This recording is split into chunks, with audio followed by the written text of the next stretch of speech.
1942. Japanese objective, Corregidor.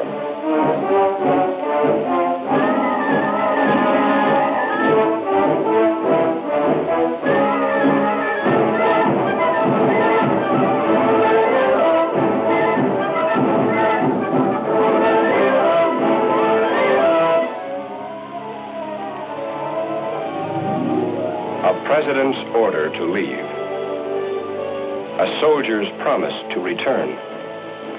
A soldier's hope. An appointment in Tokyo.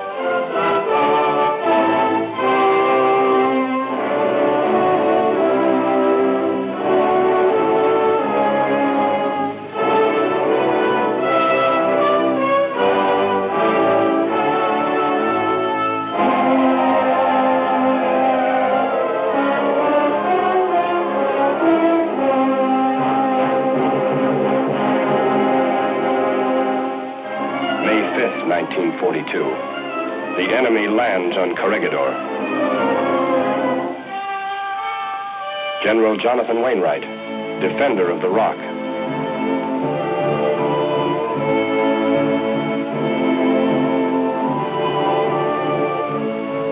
Skinny Wainwright's pen wrote deep into the American memory.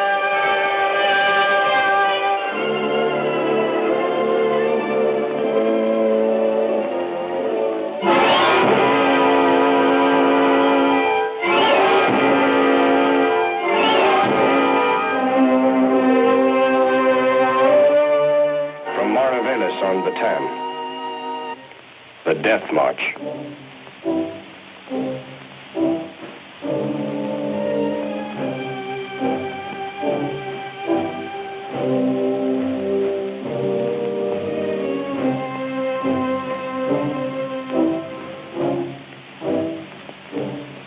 The Japs moved on.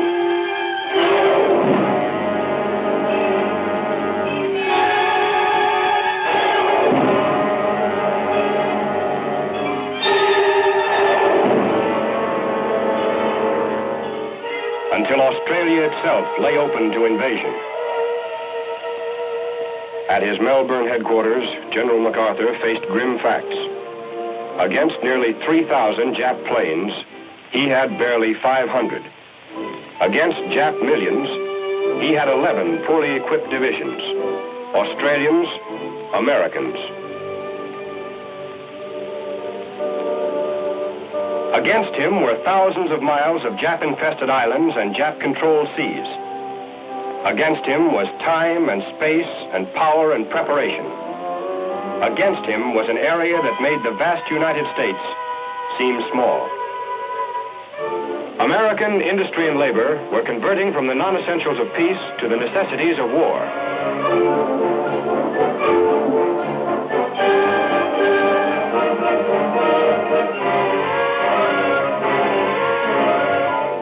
Conversion was slow, and the European theater had first call. There was little to spare for the Pacific, little to travel 10,000 miles from factory to foxhole. The longest supply line in the world, a supply line won and secured by naval victory in the Coral Sea, land victories at Guadalcanal in the Solomons.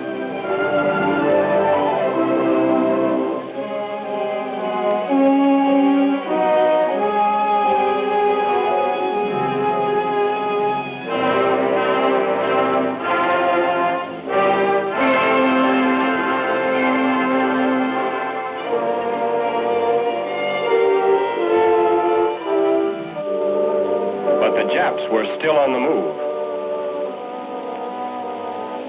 March 2nd, 1943. A strong enemy convoy was crawling through the Bismarck Sea. General Kenny's 5th Air Force struck with every plane he could get off the ground.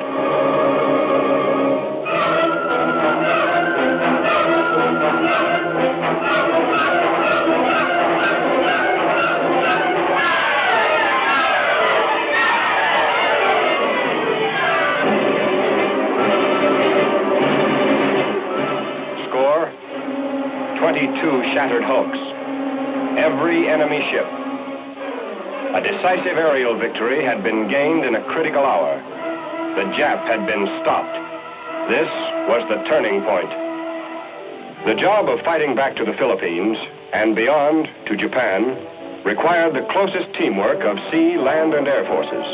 This brought together Douglas MacArthur and Chester Nimitz. Washington had a plan, 2 roads back to the Philippines. One from Hawaii along the string of coral fortresses, the Gilberts, Marshalls, Marianas, to Palau. This was the job for naval and army forces under Admiral Nimitz. Another from Australia would cut through the jungle of New Guinea, up the stairway of islands to Morotai. This was the job for the Army and Navy forces under the soldier who had made a promise to return.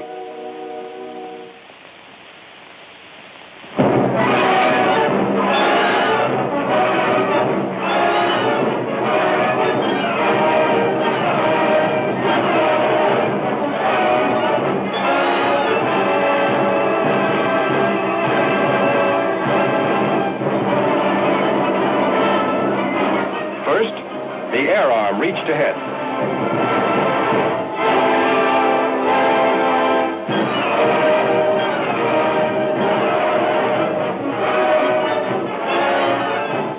Second, amphibious assault. Hit 'em where they ain't.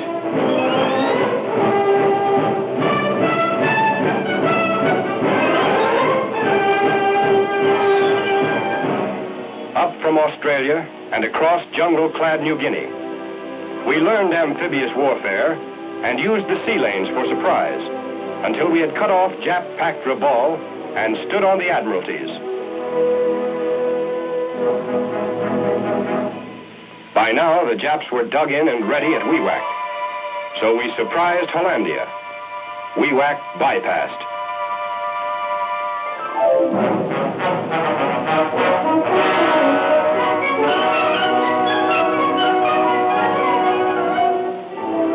Strategy, surprise, up the stairway of islands.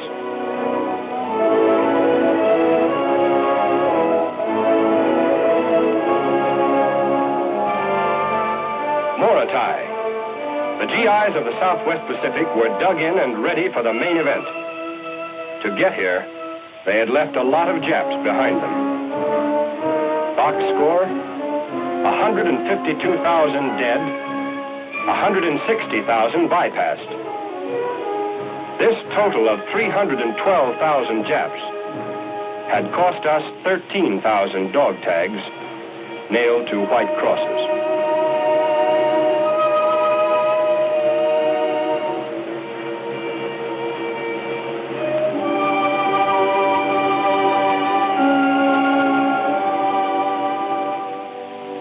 Meantime, the forces commanded by Admiral Nimitz in Hawaii faced a different kind of war. There were no places to hit 'em where they ain't. Every coral atoll we invaded would have to be taken Jap by Jap.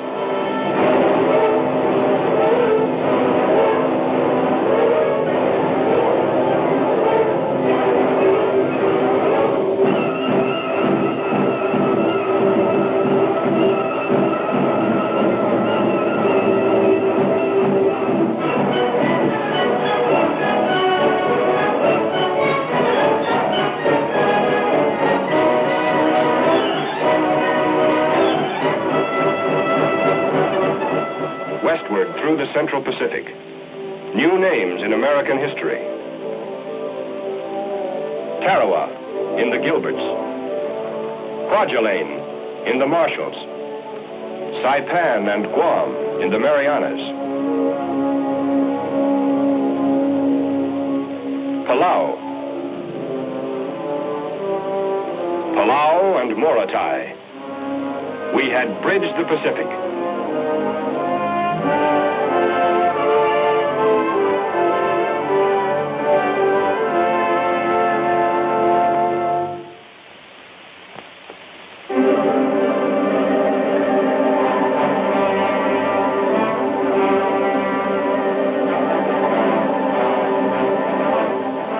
In early October '44, a combat-loaded convoy from Pearl Harbor was on its way to strike the enemy stronghold at Yap. One afternoon, a top-secret code message broke radio silence. For 3 years, our expanding Navy and Air Forces had prowled the Pacific, cutting Jap supply lines, smashing airstrips, blasting garrisons, until Jap losses made possible a big change of plans.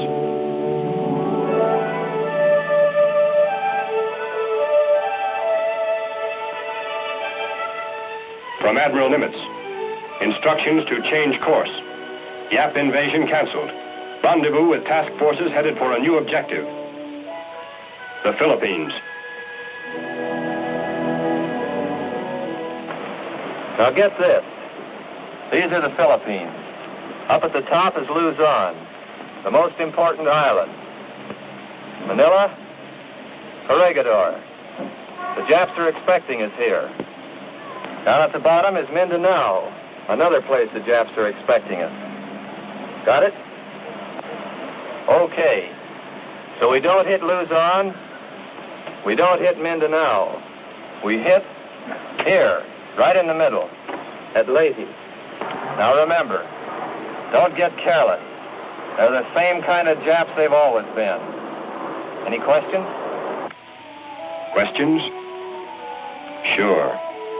The silent kind.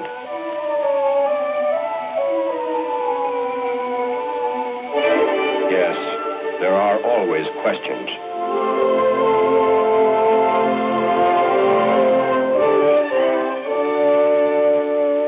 And the Lord said, I have surely seen the affliction of my people, and I have heard their cry by reason of their taskmasters. And I am come down to deliver them out of that land unto a good land. An army is a collection of men, and a man is a collection of needs. One of these needs is prayer, and prayer is a form of remembering. Remember? Yeah. Back in those canvas hotels in the staging area, where two can live as cheap as 2,000. Yeah, I remember. I remember Joe getting all polished up to go nowhere. What a character. Funny how the unimportant things were important. Like the first beer you had in 9 months. Like Tex and his accordion.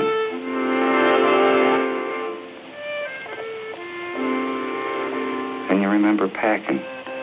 Cutting down to just what you need, because what you take on your back. And you remember the things you left behind.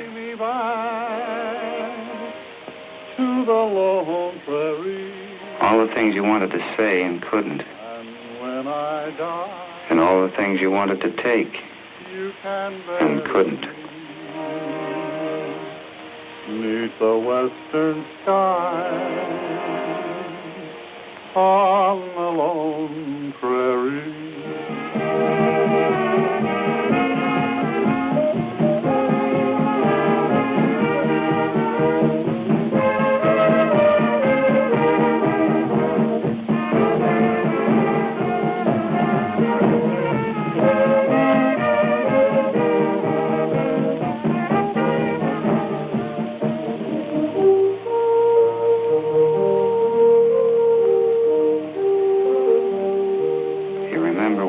Submarine net slipped by thinking, well, this is it.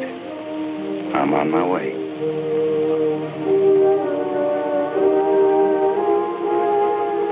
We were all underway, and there wasn't much to do about it. Just sit around and wait for the Navy to take us to the Japs.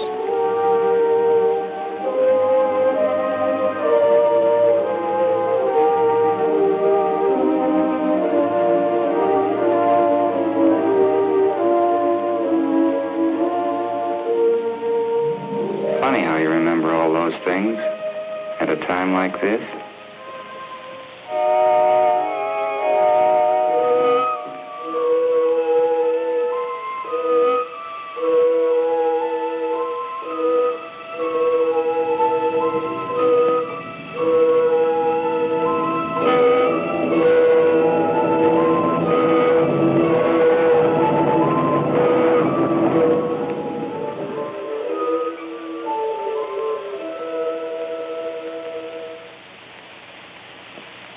October 20th, 1944.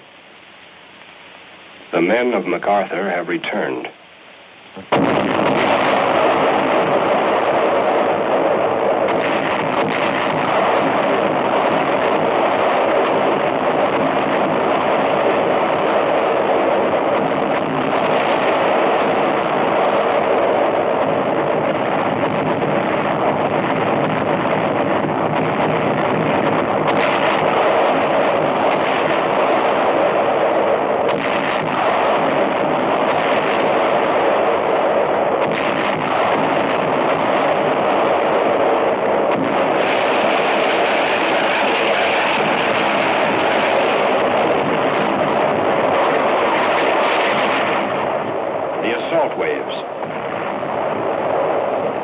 The untried, the veteran, the eager, the superstitious.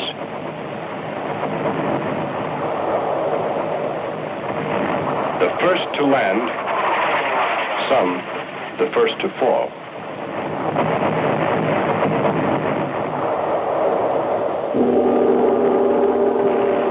Captured Jap film. The enemy waits. General Yamashita commanding.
beachhead, directing the westward surge of battle.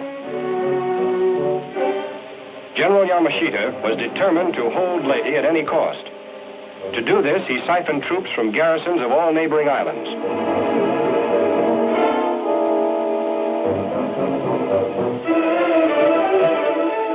More captured film. Bandy-legged nip infantrymen like these poured into Leyte. We answered the challenge with a meat grinder offensive against reinforced Jap positions.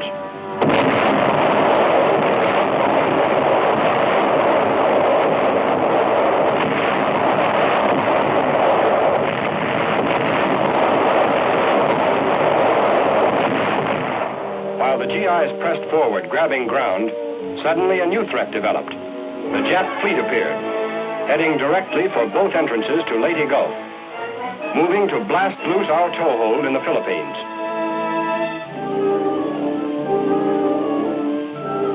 There wasn't much ground troops could do about this threat from the rear. This was a job for the Navy.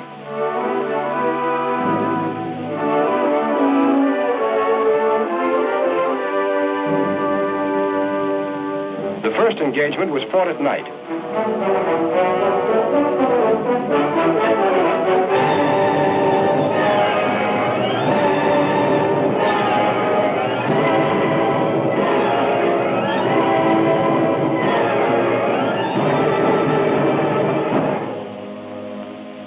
On shore, everybody sweated it out, from GI to general.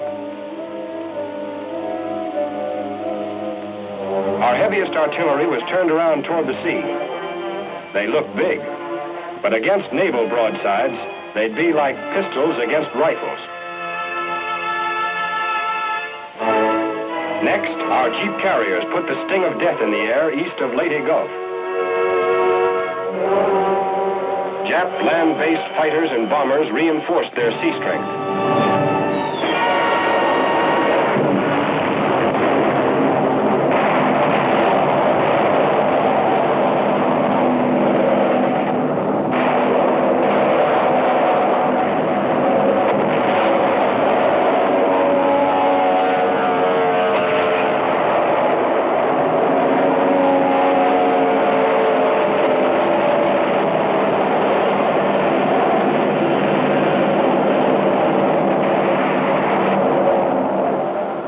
Some of our flat tops swallowed by flames, their planes still aloft, running out of gas. Leyte's captured strips were still unfinished, wet, but not as wet as the ocean.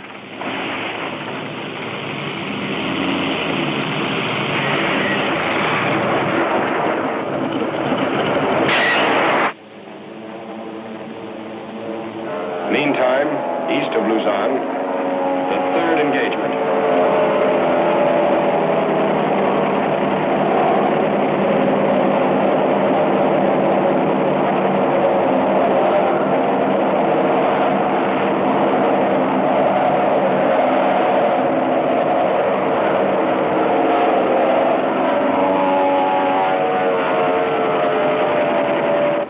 Floating wreckage and floating Japs. We had won a naval battle.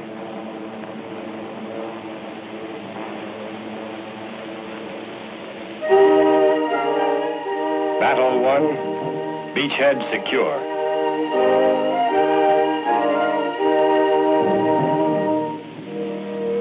But to the infantry, it was just another day to keep pushing.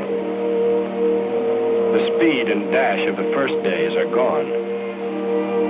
You're not front page headlines anymore. And being dry is something you've forgotten. You march in mud.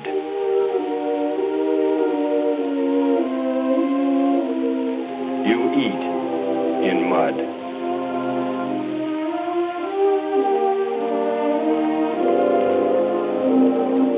You rest in mud. You sleep in mud.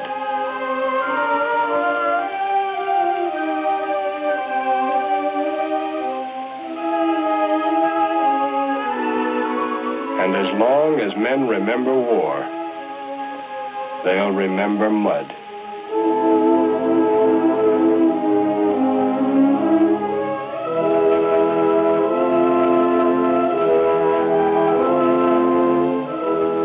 When you're hit, guys take care of you. You're kept alive, if it's possible. This is the battle behind battle. Courage and medicine are the weapons. Sometimes they're not enough.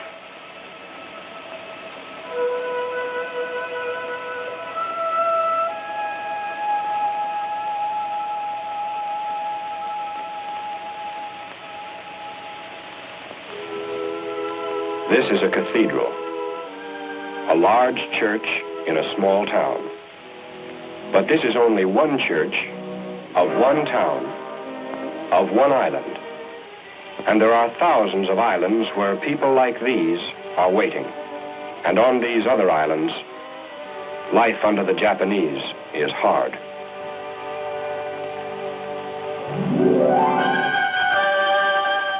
We knew what Jap domination meant. Guerrillas had kept us informed.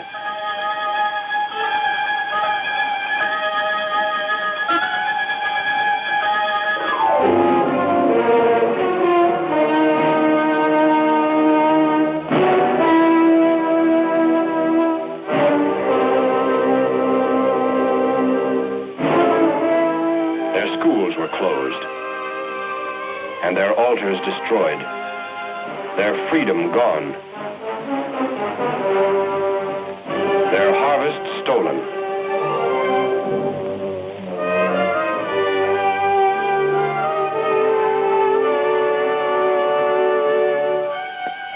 Death rate. American prisoners, bilibid, increasing.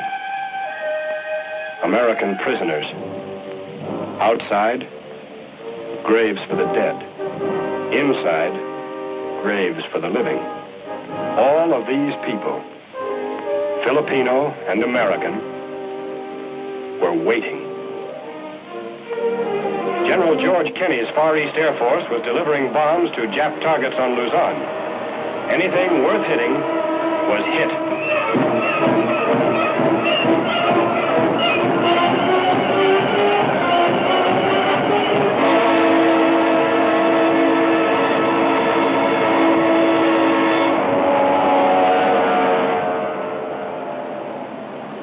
Manila Bay, Luzon, the core of Jap power in the Philippines.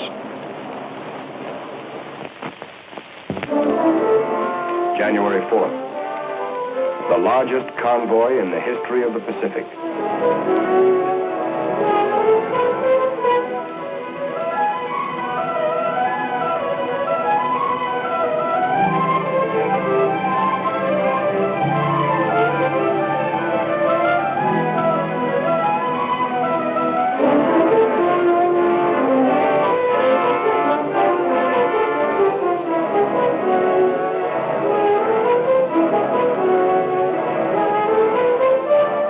January 9th, 1945. This is Lingayen Gulf, Luzon. 4 divisions landing abreast.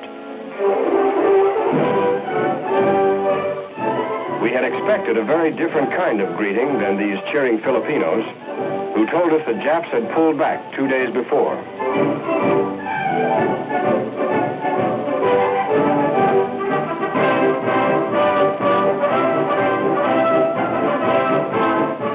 These are guerrillas. Don't let the clothes fool you. Men like these kept the war going in the Philippines long after the Japs said it was over.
pushed our left flank deep into the mountains to the north. Some targets a ground soldier can't reach. Some targets a sky soldier can't see. So they work together.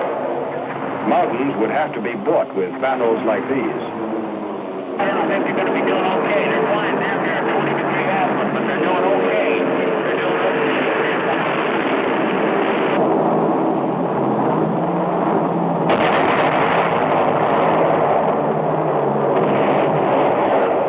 They're flying too much from northwest, too much from northwest to southeast.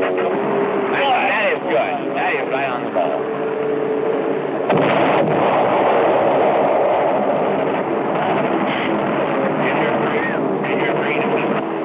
Bombs. Very nicely placed. Within the target area. Strafing was effective. C Company of our regiment moving up this draw right down here. We had a mission of attacking this ridge directly to our rear, which is about 2380 on the map. D Company is moving through F Company's present position, located on this high ground back there. They're going to pass through F Company and attack up towards the same hill, 2380. Now, can you give me a concentration on that hill? On 2380? Right. Yes, we have the 4.2 mortars, the 155, 105, and 75, all zeroed right on the hill. We can drop it right in there. Sam, I'd like a little 81 in there, if possibly, Okay. give me, and get direct fire with an assault gun. And we'll land right in here. Okay, Sam, I'd like a lot of white phosphorus in there. I want to mark it well for his artillery concentration and also for a screen for these troops to move on in this direction.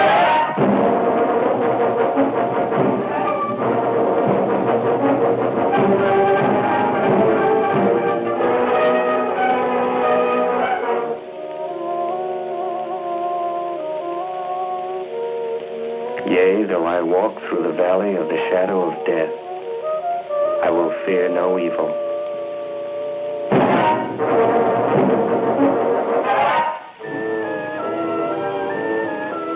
It's slow going up a hillside. It's slow because you've got the hill against you along with the enemy on it.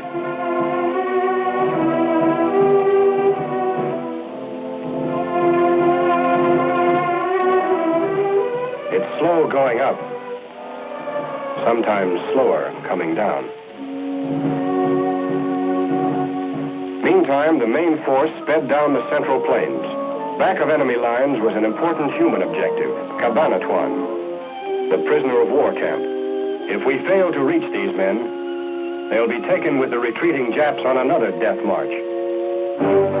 Hand-picked guerrillas and a company of rangers started on the rescue mission, 25 miles behind enemy lines.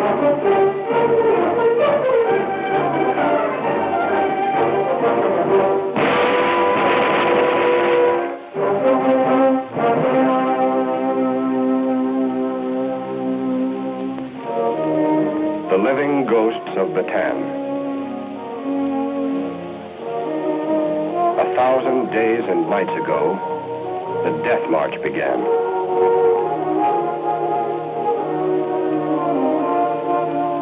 These are the few who finished it. Today, they are free.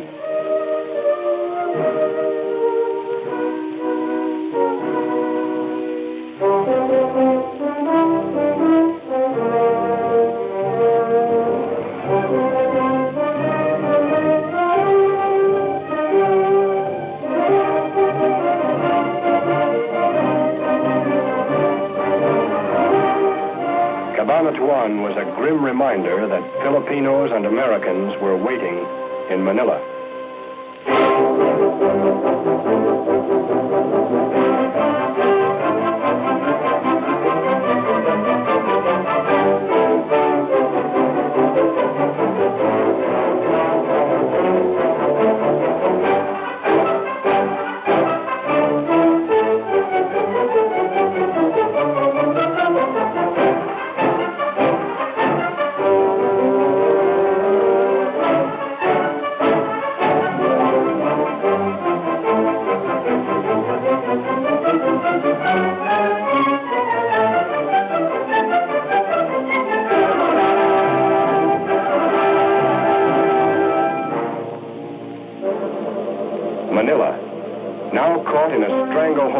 armies as new forces landed, and the human vice closed.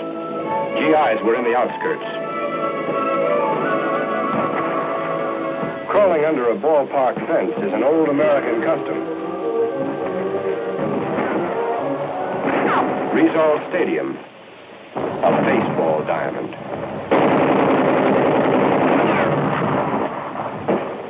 No game today.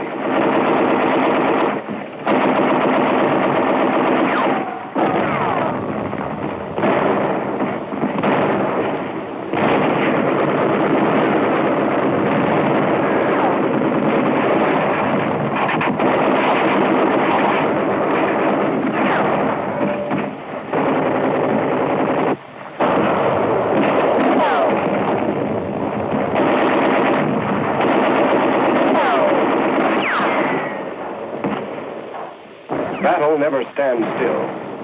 From baseball park to business district. This is a new type of jungle for island-hopping GIs. A jungle of broken buildings and smashed streets. But the same kind of Japs they've always been.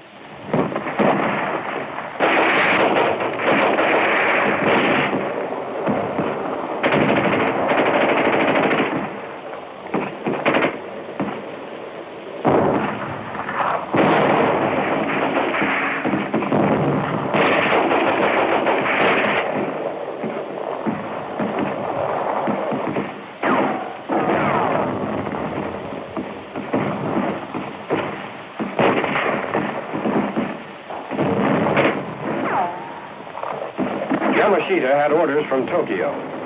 Hold Manila or burn it.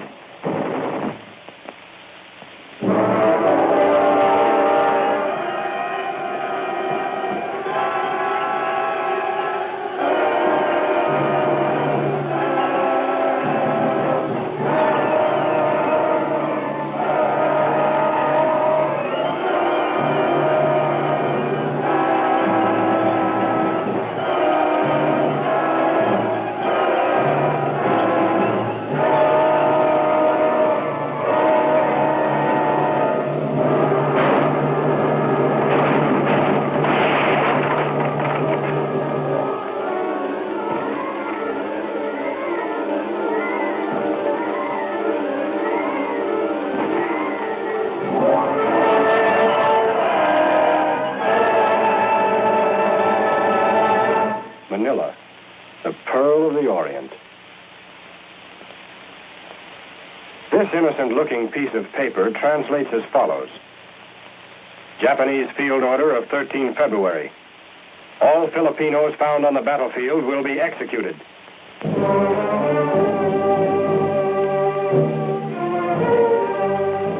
Japanese field order obeyed.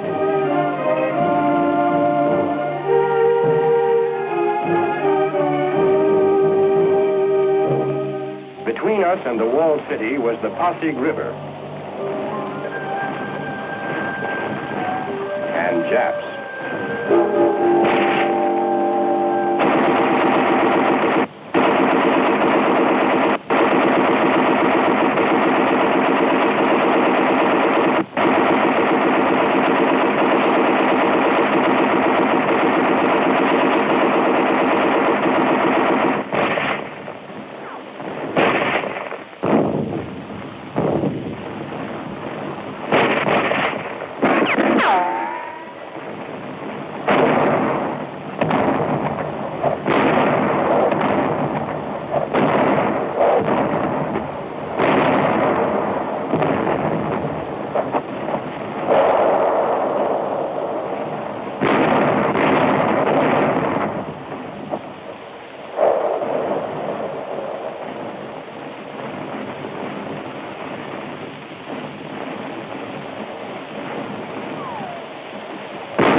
Building to building, room to room, street to street, we brought battle to the Japs until they closed themselves behind the 14-foot thick walls of Intramuros. a fortress within a city.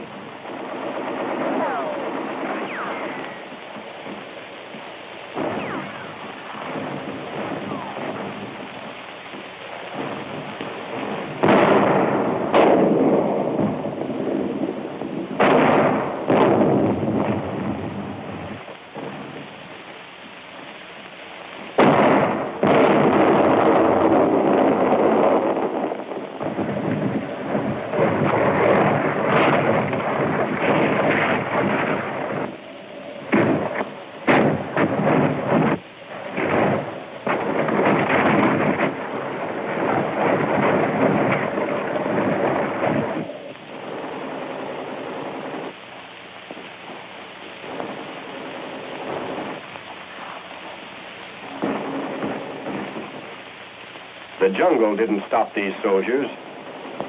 Neither did this wall.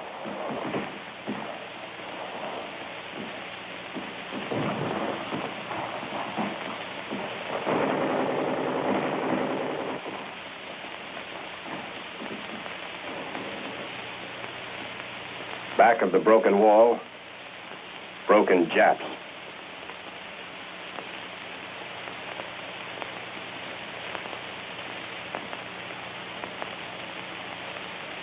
And all around them, broken homes. Homes thousands of miles away, but American homes. Because the people who lived in them shared with us the American spirit. This is the payoff of battle, the silent reward. Many have fallen, that this one may rise. This one may smile. This one may forget. This one may heal. This one may walk. This one may find a home. This one may find peace.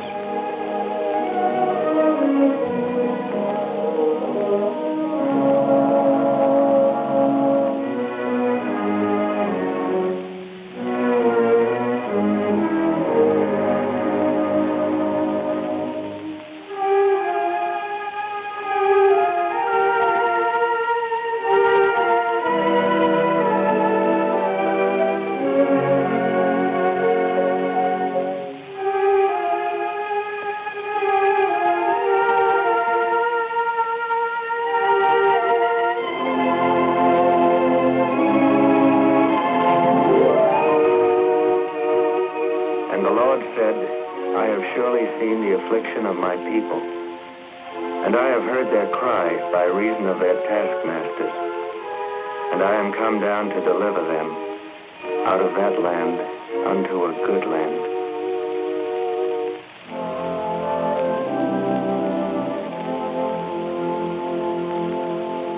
February 1945. American objective, Corregidor. The general had an appointment with the past.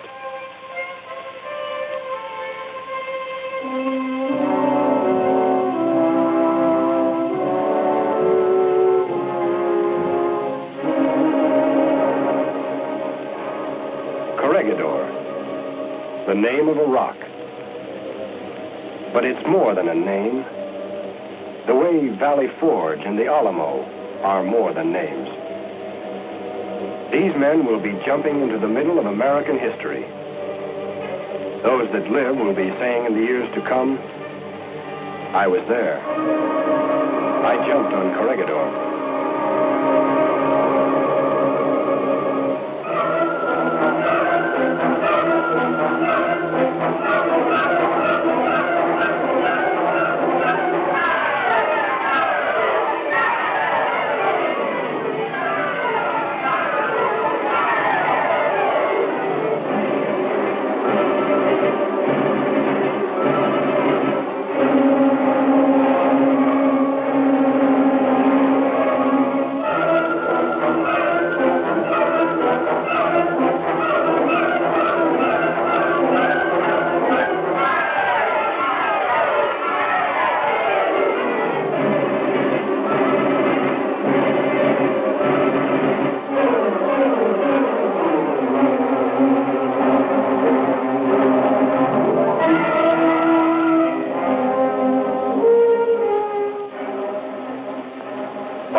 B-47s still emptied their human cargoes, our low-flying fighters paved the landing beaches for waterborne GIs who had crossed over from Bataan.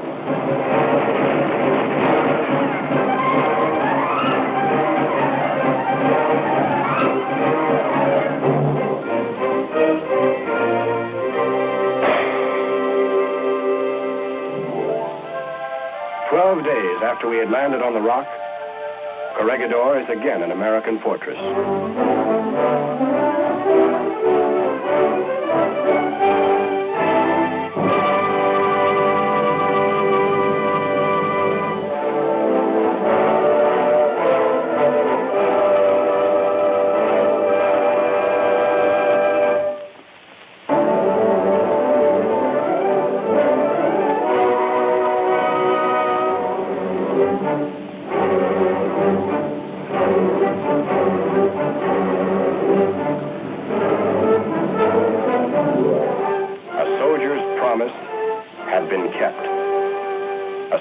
Hope could now be realized. On to Tokyo. While vast armies were being marshaled in the Philippines, the Marines won Iwo Jima. And Army, Navy, and Marine forces took Okinawa.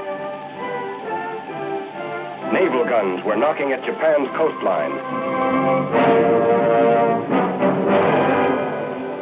And Saipan-based superforts were pounding Japan's skyline.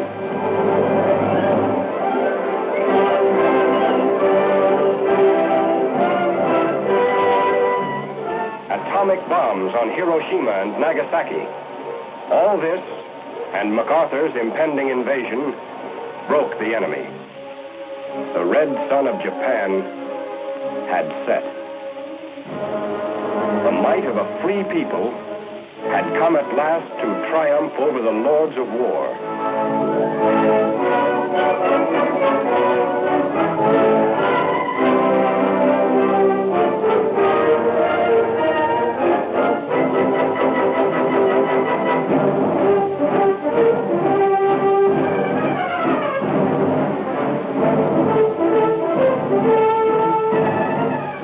The last beachhead, Japan.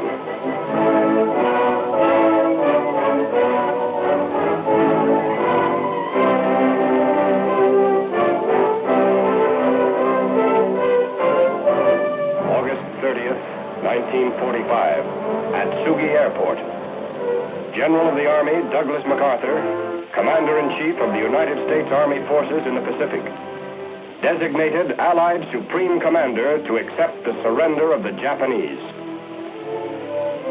He was met by Lieutenant General Eichelberger, commanding the 8th Army.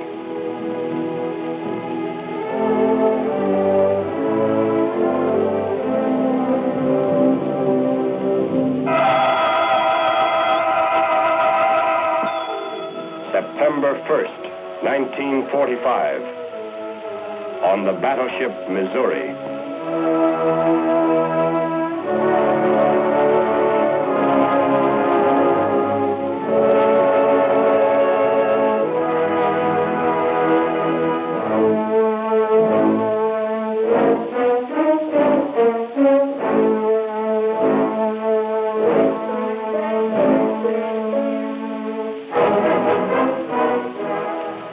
It is my earnest hope, and indeed the hope of all mankind, that from this solemn occasion a better world shall emerge out of the blood and carnage of the past, a world founded upon faith and understanding, a world dedicated to the dignity of man and the fulfillment of his most cherished wish for freedom, tolerance, and justice.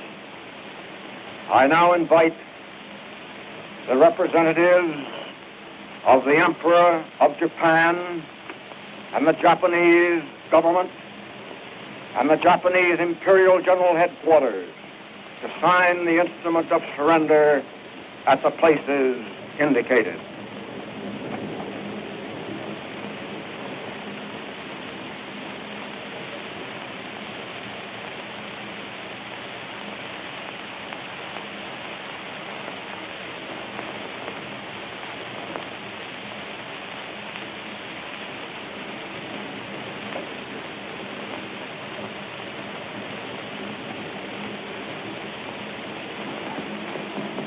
The Supreme Commander for the Allied Powers will now sign on behalf of all the nations at war with Japan. Will General Wainwright and General Percival step forward and accompany me while I sign?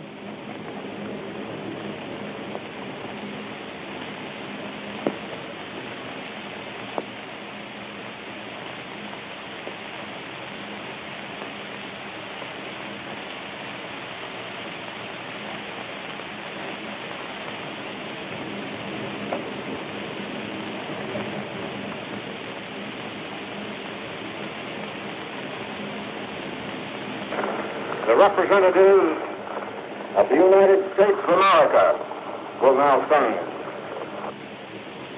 Admiral Halsey and Admiral Sherman are standing together.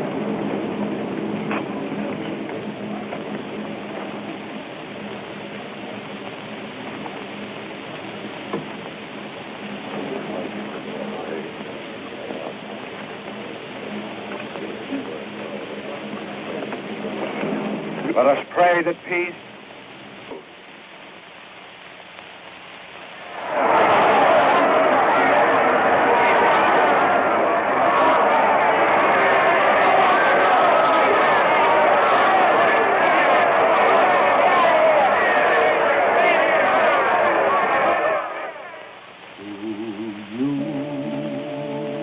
Beloved comrade, we make this solemn vow.